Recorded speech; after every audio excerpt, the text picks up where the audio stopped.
রেলিংটা এটা নতুন দিয়েছে, কিন্তু খুবই সুন্দর। আগে রেল লাইনের মধ্য দিয়ে যেতে হতো, কিন্তু এখন রেলিংটা হওয়াতেই রেলিংয়ের সাইড দিয়ে গেলে কোনো রিস্কের আর বিষয় থাকলো না। আর দুদিন ধরে অনবরত বৃষ্টি হচ্ছে, আর বৃষ্টির ফলে তোরসায় জলের স্তর বেড়ে গেছে।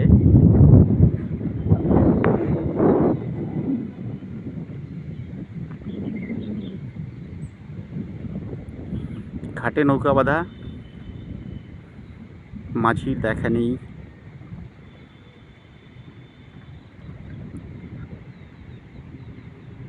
এই নৌকাটি অ্যাকচুয়ালি মানে পিএইচই দপ্তরের। এদিকে এই ব্রিজের পরে ওইদিকে পিএইচই অফিস রয়েছে।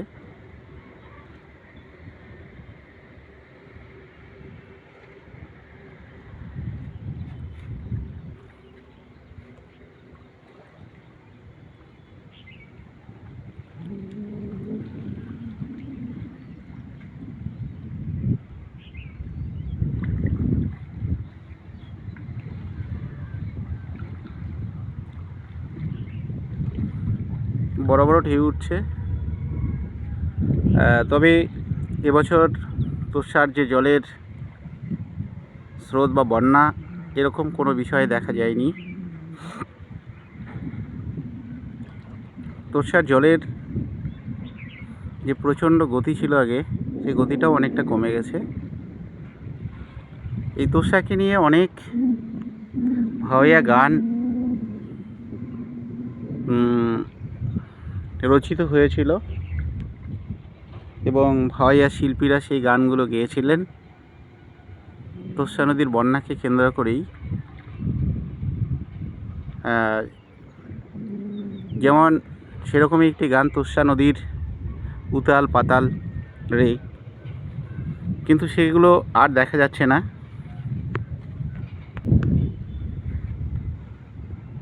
দূরে ওই যে একজন মাছ ধরছে, একটু জুম করে দেখানোর চেষ্টা করব। নৌকা দিয়ে মাছ ধরছে।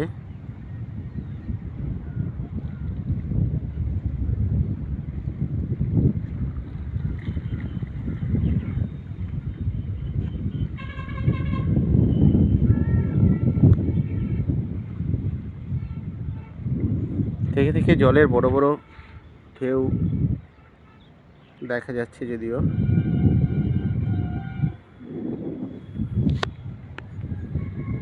তো আজকে সকালে মর্নিং ওয়াক করতে করতেই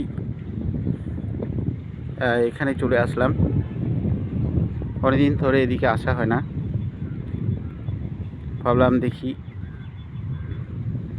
কীরকম হয়েছে ব্রিজটা। তো ব্রিজের রেলিংটা সত্যি খুব সুন্দর হয়েছে। এখন এই সাইড দিয়ে যদি যাওয়া যায়, ট্রেন আসুক আর যাই আসুক, কোনো অসুবিধার বিষয় নেই। ব্রিজের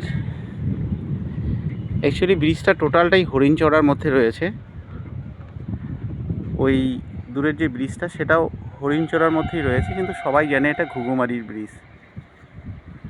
মানে ব্রিজটা টোটালটাই হরিণচড়া গ্রামের মধ্যেই আছে, এবং ব্রিজের পরেও অল্প কিছুটা জায়গা হরিণচড়া রয়েছে। খুব সুন্দর, আর বাতাসও বইছে। নদীর স্রোতের যে হাওয়াটা সেটা লাগতেছে। নদীর স্রোতের যে সৌন্দর্য, এই সৌন্দর্য মানিক বন্দ্যোপাধ্যায়ের নদীর বিদ্রোহ গল্পে পরিষ্কার বোঝা যায় যে নদীর যে স্রোত, সেই স্রোতের কারুকার্য, স্রোতের ক্রিয়াকলাপ, স্রোতের যে শক্তি, এবং মানুষের কাছে নদীর স্রোত যে বাধা পায়, এবং তাতে নদী কিছুটা যে অসহায় হয়ে যায় সেটাও মানিক বন্দ্যোপাধ্যায়ের নদীর বিদ্রোহ গল্পে পাওয়া যায়। ওই দূরের যে গ্রামটা দেখা যাচ্ছে ওটা হচ্ছে অ্যাকচুয়ালি নামাচর বলা হয় এটাকে। আর ব্রিজ পার হলেই ঘুঘুমারি বাজার। খুব সুন্দর একটা দৃশ্য।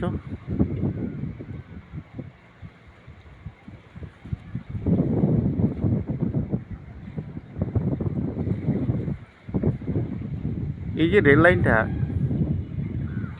অ্যাকচুয়ালি এটা কোনো সাধারণ রেল লাইন নয়, এর ঐতিহাসিক গুরুত্ব রয়েছে।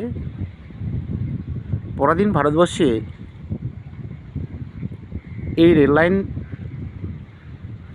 গিদালদার মধ্য দিয়ে বাংলাদেশে প্রবেশ করেছে এবং শোনা যায় এই বাংলাদেশের মধ্য দিয়ে কলকাতা খুব সহজেই যাতায়াত করা যেত। তো দেশ স্বাধীন হয়, দেশ স্বাধীনের পরেই গিদালদার ওখানে এই লাইনটা বন্ধ হয়ে যায়। তো যাকে বন্ধুরা, সবাইকে ধন্যবাদ ভিডিওটা ওয়াচ করার জন্য। সবাই আমার ভিডিওগুলো ওয়াচ করুন, সাপোর্ট করুন আর পাশে থাকুন। ধন্যবাদ সবাইকে। ভালো থাকবেন, সুস্থ থাকবেন। Bye bye.